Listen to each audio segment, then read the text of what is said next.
Comshop.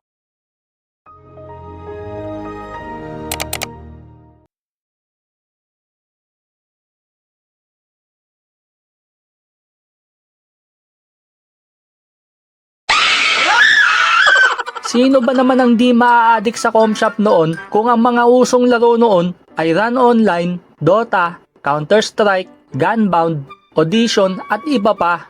Nakakamiss no? Dati yung pinakamahirap mong desisyon sa buhay ay kung bibili ka pa ba ng burger sa baon mong 20 o magdodota ka na lang. Di gaya sa mga kabataan ngayon na may sarili ng PC sa kani-kanilang bahay, may pansit canton at milk tea pa.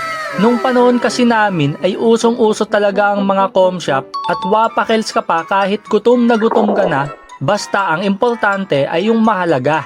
Yung mabusog lang yung mata mo ay okay na. Bukod sa iniipon namin yung baon namin ay natuto na din kaming mga lakal.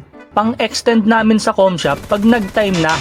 Malalaman mo na lang na rich kid yung customer nun kung naka-open time ito. Yung one to sawa, eto pa yung malupit. Yung mga otits mong ang hilig manguto ng mga bata.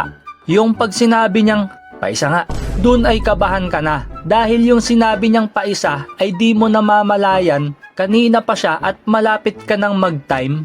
Kahit ganun ay mas masaya ka pa din naman dito kesa sa bahay nyo. At di lang to basta Comshop mga tol.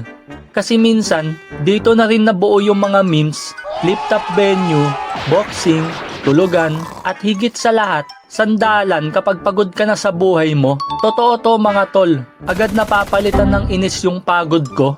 Hays, unlag naman dito ate, palipat ako ng PC.